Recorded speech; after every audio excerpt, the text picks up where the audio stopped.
Hello बच्चों, हम लोग चैप्टर 1 संबंध एंड फलन की विविध प्रश्नावली कर चुके हैं। उसके कुछ क्वेश्चन हमने कोविड-19 की वजह से जो सरकार ने सिलेबस कट करा है वो नहीं करे। आज हम विविध प्रश्नावली के ही विविध उदाहरण करते हैं। विविध उदाहरण एग्जाम्पल 41। सबसे पहले हम ये करते हैं, यह है यदि R1 तथा R2 समुच्चय A में तुल्यता संबंध है तो सिद्ध कीजिए कि R1 इंटरसेक्शन R2 भी एक तुल्यता संबंध है। तो इसमें R1 में तुल्यता संबंध है, R2 में भी तुल्यता संबंध है। मतलब R1 स्वतुल्य है, सममित है और संक्रामक है। इसी तरह से R2 ये भी स्वतुल्य, सममित और संक्रामक है। हमें ये सिद्ध करना है कि R1 इंटरसेक्शन R2 स्वतुल्य है, सममित है और संक्रामक है। हमें ये सिद्ध करना है। तो सबसे पहले हम R1 इंटरसेक्शन R2 को हम स्वतुल्य सिद्ध करेंगे। तो स्वतुल्य के लिए R1 में स्वतुल्य संबंध है, अतः AA belongs to R1 for each A belongs to A। इसी तरह से संबंध R2 में स्वतुल्य संबंध है, अतः AA belongs to R2 for each A belongs to A।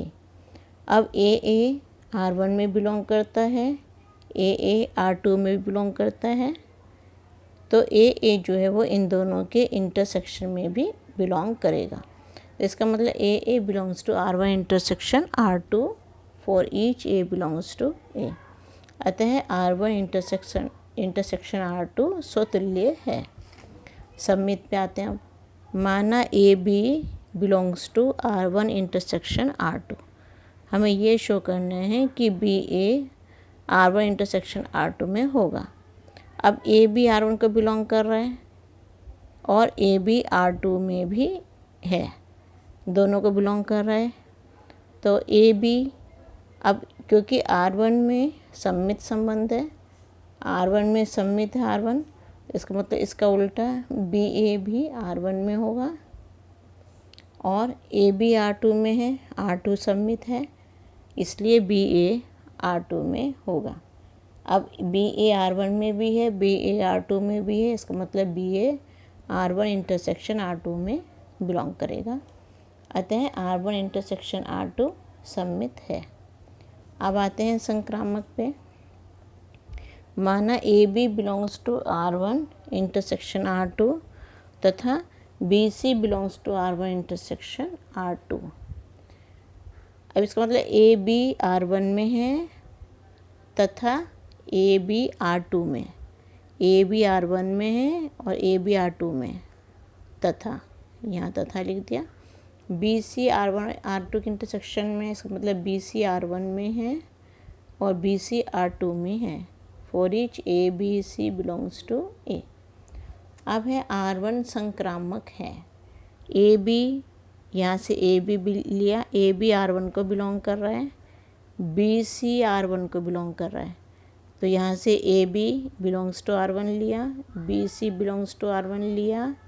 क्योंकि R1 संक्रामक है, अतः AC जो है वो R1 में होगा।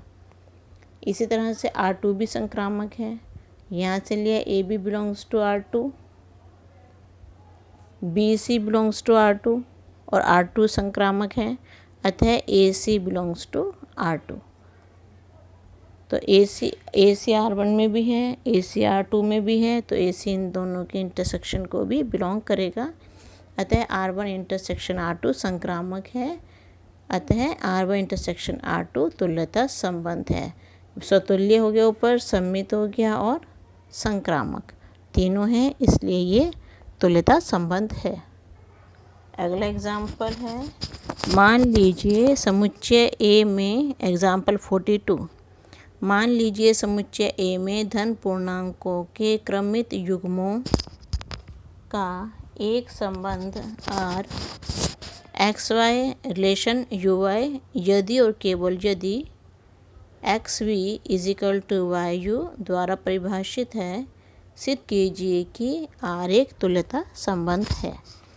ए है धन पूर्णांकों के क्रमित युग्मों का समुच्चय, मतलब ए बी, जहाँ ए और बी जेड को बिलोंग करते हैं। आर एक्स वाई और यू वी यदि और केवल यदि, इसको इफ़ भी लिखते हैं, इम्प्लाई डबल साइडेड इम्प्लाई है, यहाँ पे इसको इंग्लिश में आई के बाद डबल एफ लगता है, इफ़, यदि, इसका मतलब होता है यदि और केवल यदि। एक्स वी और वाई यू ये हमें दे रखा है, ये गिवन है हमें, एक्स वाई और यू भी दोनों ए को बिलोंग करते हैं। अब पहले इसको हमें स्वतुल्य सिद्ध करना है। स्वतुल्य के लिए हमें पता है कि इसमें धन पूर्णांकों में क्रम विनिमय नियम लगता है, x y is equal to y x, तो इसको x y R x y लिख सकते हैं। क्यों? जैसे एक्स वी है और वाई यू है, तो एक्स वाई और वाई एक्स दोनों बराबर हो जाएंगे, आर स्वतुल्य है।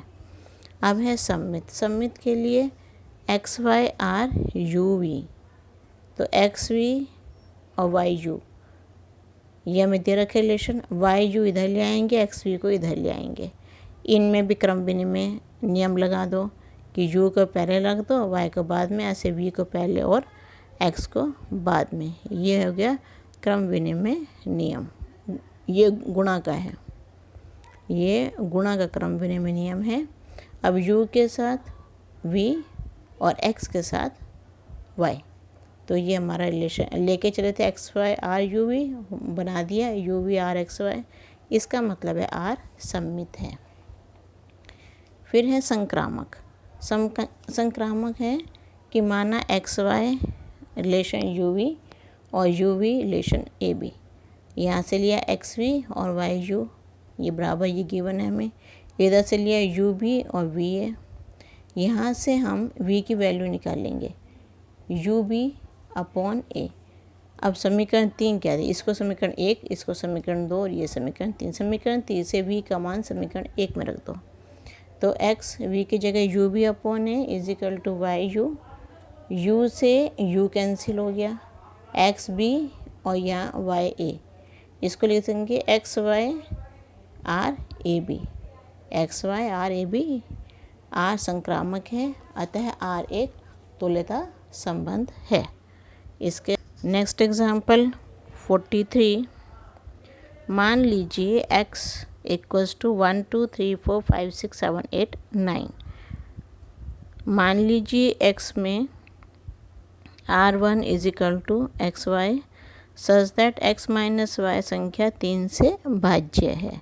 तो हमने यहाँ पे x ले लिया और यहाँ r1 ले लिया, x माइनस वाई संख्या 3 से भाज्य है, द्वारा प्रदत्त संबंध r1 है, इसको हमने r1 का नाम दे दिया, और r2 is equal to x y such that x y subset of 1 4 7, हमें R2 दे रखा है x y is subset of 2 5 8 या x y is subset of 3 6 9, द्वारा प्रदत्त x में एक अन्य संबंध है, सिद्ध कीजिए R1 is equal to R2। तो x Y belongs to R1 और x माइनस वाई संख्या 3 से भाज्य है, x माइनस वाई और 3 से भाग भी होनी चाहिए, वो नंबर हमने कौन से ले लिए, 1 4 और 7, इन दोनों का डिफरेंस 3 है, 3 से भाज्य है, इन दोनों का डिफरेंस 3 है, 3 से भाज्य है, इन दोनों का भी डिफरेंस 3 है, 1 और 7 का, और 6 है, तो ये भी 3 से भाज्य है। ऐसे हम नंबर ढूंढ लेंगे 2, 5 और 8, ये सब का जो अंतर है वो 3 से विभाज्य है। ऐसे 3, 6, 9 इन सब का अंतर 3 से भाज्य है। तो इसका मतलब एक्स वाई, अब R2 हमारा क्या था कि x y such that x y subset of 1, 4, 7, x y subset of 2, 5, 8 और एक्स वाई सबसेट ऑफ 3, 6, 9, ये पूरा R2 है। और यही हमारा यहाँ से आया कि एक्स वाई इन सब का सबसेट है। तो मतलब ये पूरा R2 बन गया। तो x Y belongs to R2।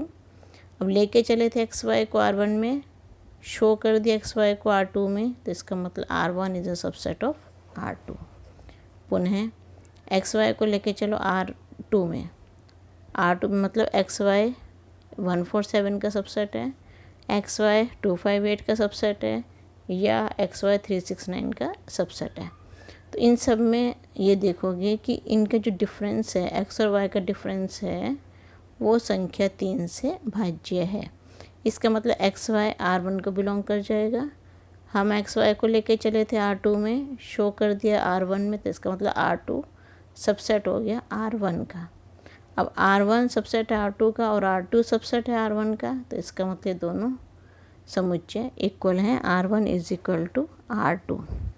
अब करते हैं एग्जाम्पल 44। मान लीजिए f from x to y एक फलन है। x में r is equal to a b such that f is equal to f b, f is equal to f b द्वारा प्रदत्त एक संबंध r परिभाषित कीजिए। जांचिए कि क्या r एक तुल्यता संबंध है। तो यदि हमने दे रखा है f colon x to f from x to y, r है, r क्या सलेशन परिभाषित है कि ए बी है, सच दैट का मतलब इस प्रकार, such that f a is equal to f B.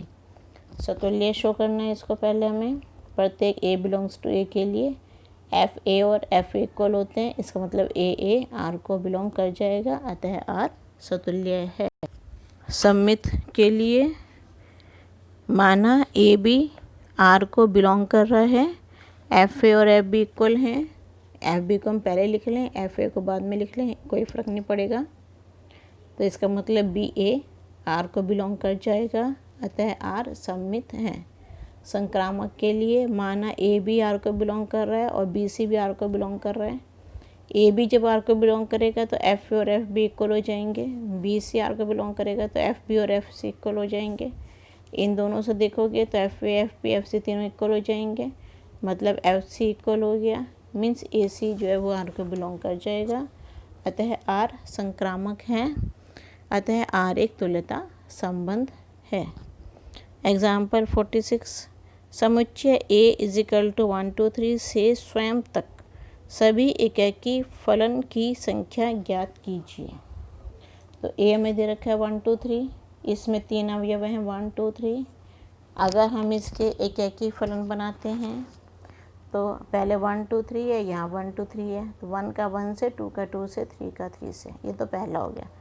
दूसरे में हमने क्या करा, यहाँ तो 1, 2, 3 लिखा, इसको चेंज कर दिया 1, 3, 2 कर दिया, फिर भी सबका अलग अलग बनेगा, एक से है सबका। तीसरे नंबर पे यहाँ तो 1, 2, 3 रखा, यहाँ मैंने 2, 1, 3 कर दिया, 2 का 2 से, 1 का 1 से, 3 का 3 से।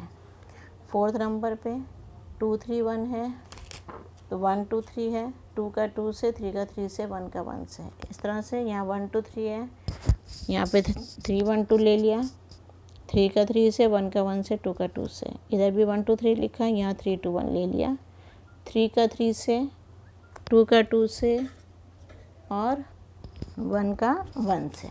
मतलब मैंने क्या किया, पहले तो ऊपर 1 लिया, नीचे 2, 3 लिखा, इधर भी ऊपर 1 लिया, इन दोनों को पलट दिया, 3, 2 कर दिया। अब मैंने ऊपर 2 लिया, नीचे 1, 3 लिख दिया, दोबारा फिर ऊपर 2 लिया, इन दोनों को पलट दिया, 3, 1 कर दिया। इधर 3 लिया, यहाँ पे 1, 2 लिखा, यहाँ पे फिर से 3 लिया और इन दोनों को पलटा दिया, 2, 1 कर दिया, और राइट साइड में सह प्रांत में सारे 1, 2, 3 एक जैसे लिख दिया। इसका मतलब 6 ऐसे रिलेशन हमारे बन गए। इसकी थ्योरी में लिखेंगे, अतः ए से ए तक, उसमें लिखा है ए से स्वयं तक, मतलब ए से ए तक के प्रतिचित्रों मैप्स की कुल संख्या 3 प्रतीकों 1 2 3 के क्रमचियों की कुल संख्या के बराबर होगी, जो कि फैक्टोरियल 3 × 2 × 1 6 है। अब है एग्जाम्पल 47। यह हमें दिया हुआ है, मान लीजिए a = 1 2 3 है। तब सिद्ध कीजिए कि ऐसे संबंधों की संख्या 4 है जिनमें 1 2 तथा 2 3 है और जो सतुल्य तथा संक्रामक तो है किंतु सममित नहीं है। तो ए हमने लिया 1 2 3, संबंध सतुल्य तथा संक्रामक हो किंतु सममित नहीं हो। सतुल्य और संक्रामक होना चाहिए किंतु सममित ना हो। तो और इसमें क्या इंक्लूड होना चाहिए, 1 2 और 2 3 ये पेयर भी इंक्लूड होने चाहिए इसमें। तो पहला संबंध हम बना रहे हैं 1 1 2 2 3 3, 1 2 ये चाहिए और 2 3। अब ये इन तीनों से तो हो गया सतुल्य, ये दो हमें दिए हैं। अब संक्रामक के लिए हमें 1 2 से 2 3 हो गया तो 1 3 भी होना चाहिए इसमें। तो संक्रामक के लिए 1 3 और जोड़ दिया। अब ये पूरा सतुल्य भी हो गया और संक्रामक भी हो गया, परंतु सममित नहीं है क्योंकि 1 2 का उल्टा 2 1 नहीं है और 2 3 का उल्टा 3 2 भी नहीं है, 3 1 का उल्टा 3 1 भी नहीं है। तीनों होने चाहिए लेकिन नहीं है, इसलिए सममित नहीं है ये। अब अगर इस वाले युग में R1 वाले युग में मैं 2 1 और बढ़ा दूं तो प्राप्त संबंध R2 सतुल्य और संक्रामक होगा परंतु सममित नहीं होगा। 1 1 2 2 3 3 ये 1 2 इन तीनों से तो बन गया सतुल्य, ये दोनों दिए हैं, इससे बन गया संक्रामक, इन दोनों को जोड़ो ये बन गया संक्रामक। अब 1 2 का उल्टा 2 1 और जोड़ दिया तो इससे सममित तो होगा नहीं, इसलिए हम ये जोड़ सकते हैं, सतुल्य और संक्रामक हो रहे हैं परंतु सममित नहीं है। अब क्या करेंगे अगले, तो ये दूसरा रिलेशन हो गया R2। अब हम करेंगे कि अब 2 1 हटा दिया, 2 1 की जगह 3 2 रख दिया हमने। अब 1 1 2 2 3 3 तो सब सेम है, ये भी दोनों सेम है, 1 3 भी सेम है, जो R1 है यहाँ तक का तो सेम है R1। 3 2 जोड़ दिया हमने तो अब भी सममित नहीं हो रहा है क्योंकि तीनों के होने चाहिए थे उल्टे, बट एक का उल्टा में मिल रहा है, खाली अपोजिट मिल रहा है एक का, तो अब भी सममित नहीं है। अगले में R1 में हम 3 1 बढ़ा देते हैं, 3 1 बढ़ाएंगे तो R4, ये 3 1 बढ़ा दिया R4 हो गया। अब 1 1 2 2 3 3 ये तो सतुल्य के लिए हो गया, 1 2 2 3 ये दिया हुआ है, 1 3 संक्रामक बन गया और 3 1 एक्स्ट्रा हमने बढ़ाया तो इससे सममित तो नहीं हो रहा है। अतः कुल संबंधों की संख्या 4 है। ऊपर R1 निकाला, फिर R2, फिर R3, फिर R4, तो कुल संबंधों की संख्या 4 है। अब है एग्जाम्पल 48। इसमें दे रखा है, सिद्ध कीजिए कि समुच्चय 1 2 3 में 1 2 तथा 2 1 को अंतर्विष्ट करने वाले तुल्यता संबंधों की संख्या 2 है। समुच्चय ले लिया हमने 1 2 3, तुल्यता संबंध हमें बनाना है जिनमें 1 2 तथा 2 1 हो। तो बनाते हैं इसको, क्या बनेगा, 1 1 2 2 3 3 बनेगा और 1 2 और 2 1 होना चाहिए। तो यह सबसे छोटा तुल्यता संबंध है, क्यों, इसमें तुल्यता भी है, 1 2 का उल्टा 2 1 भी हो गया और 1 2 से 2 1 तो 1 1 संक्रामक, तो संक्रामक भी हो गया। 1 2 का उल्टा 2 1 है तो सममित हो गया, तो तीनों हैं इसमें, तो अतः ये तुल्यता संबंध है। अब कितने युग्म बने, 2 3 बचा, 3 2 बचा, 1 3 बचा और 3 1 बचा। अब मैं 2 3 लेती हूँ, तो यदि 2 3 लेते हैं तो सममित करने के लिए इसमें 3 2 लेना पड़ेगा और संक्रामक करने के लिए 1 3 लेना पड़ेगा और इसको भी सममित करना तो 3 1, और संक्रामक के लिए भी दोनों यूज़ होंगे। तो इसलिए दूसरा जो संबंध है आपका 1 1 2 2 3 3, 1 2 2 1 2 3 3 2 और 1 3 3 1, इन तीनों से तो बन गया सतुल्य, दो दो के जोड़े से बन गया सममित। और जैसे 1 का 2 2 का 1 तो 1 1 आ गया इसमें, 2 3 3 2 तो 2 2 आ गया इसमें, 1 3 और 3 1 1 1 आ गया इसमें। इसे कहीं से भी देख लो तो संक्रामक भी ये बन जाएगा। यह सबसे बड़ा सार्वत्रिक तुल्यता संबंध है। तो अभीष्ट संबंधों की संख्या 2 है, एक ऊपर निकला था सबसे छोटा और एक सबसे बड़ा हो गया, 2 हो गए। फिर है एग्जाम्पल 50। इसमें दे रखा है हमें तत्समक फलन IN such that n to n पर विचार कीजिए जो INX is equal to x for each x belongs to n द्वारा परिभाषित है। सिद्ध कीजिए यद्यपि IN आच्छादक है, हमें ये दे रखा है IN आच्छादक है, किंतु निम्नलिखित प्रकार से परिभाषित फलन IN plus IN from n to n आच्छादक नहीं है। और हमें दे रखी equation IN plus INX is equal to INX plus INX x plus x is equal to 2x हमें दे रखा है। तो शुरू करते हैं। तत्समक फलन IN from n to n IX x के इक्वल है for each x belongs to n। आच्छादक के लिए हमें दिया हुआ है कि IN आच्छादक है, किंतु IN और IN को जोड़ो, ये हमें बताना क्या है। ये तो INX यहाँ किंतु रहने देते हैं, INX प्लस IN लेने पर ये कर देते हैं। तो INX प्लस INX ये x के इक्वल है, ये भी x के इक्वल है, तो ये 2x हो गया। अब मैं क्योंकि n टू n है, n से लेकर n है, तो अगर मैं सह प्रांत में 3 ले लूँ कोई संख्या, माना 3 बिलोंग्स टू सह प्रांत, तो 2x इजिकल टू 3, x की वैल्यू 3/2 और 3/2 प्राकृत संख्या नेचुरल नंबर नहीं होता, ये 3/2, ये n जो ये प्रांत का लिया है, ये 3 सह प्रांत का था, तो इसमें 3/2 n को बिलोंग नहीं करेगा, अतः IN plus IN from n to n आच्छादक नहीं है।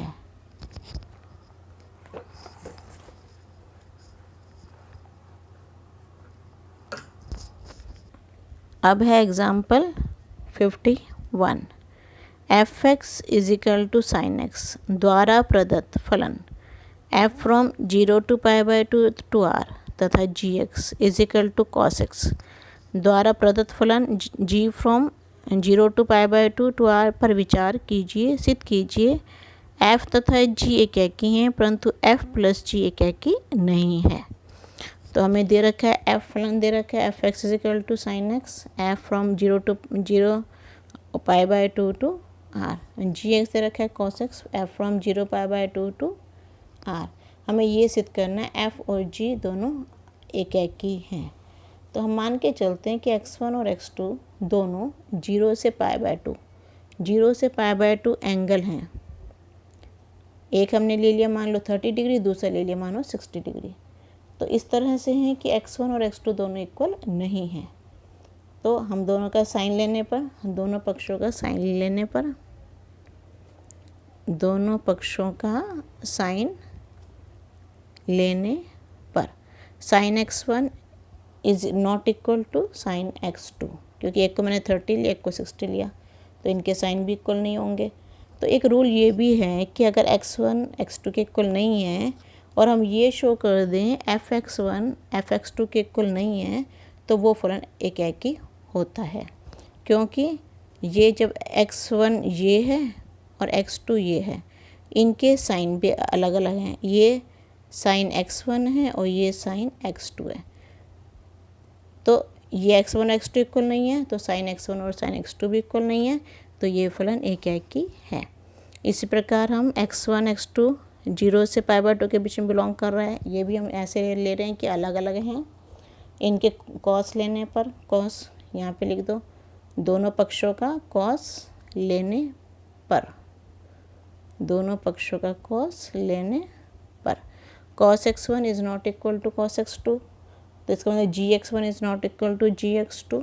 हमने लिया था x1 is not equal to x2 और शो कर दिया gx1 is not equal to gx2, अतः फलन g एकाकी है। अब हमें ये बताना है कि f प्लस g एकाकी नहीं है। अब मैं एक नंबर ले रही हूँ, अगर हमें ना को प्रूव करना है तो हम एक एग्जांपल का यूज़ कर लेते हैं। तो x को 0 ले लिया मैंने, f प्लस जी एक्स, तो f plus g 0, f0 plus g0 sine 0 plus cos 0, f0 की वैल्यू साइन 0, g0 की वैल्यू कॉस 0। साइन 0 की वैल्यू 0 होती है, कॉस 0 की वैल्यू 1 होती है, 0 + 1 1 के इक्वल। ऐसे x है π/2, f plus g pi by two, f pi by two, यहाँ x, f pi by two plus g pi by two, f pi by two sine pi by two, g pi by two cos pi by two, sine pi by two की value 1, cos pi by two की value 0, 1 plus 0 1। हमने x लिया तो भी answer 1 है, 0 लिया तो भी 1 आया, पाई बाय टू लिया तो भी 1 आया। मीन्स जैसे ये 0 लें और ये पाई बाय टू लें और यहाँ पे 1, तो दो का सेम जगह प्रतिबिंब, दो का 0 और पाई बाय टू का एक ही प्रतिबिंब 1 बन रहा है। तो हम यहाँ लिखेंगे कि फलन f प्लस जी के सहप्रांत में, ये सहप्रांत होता है इधर वाला, सहप्रांत में अवयव 1, प्रांत के दो अवयव 0 और पाई बाय टू का प्रतिबिंब है, अतः f प्लस जी एकाकी नहीं है। तो ये आपको एग्जाम्पल्स आज समझा दिए हैं।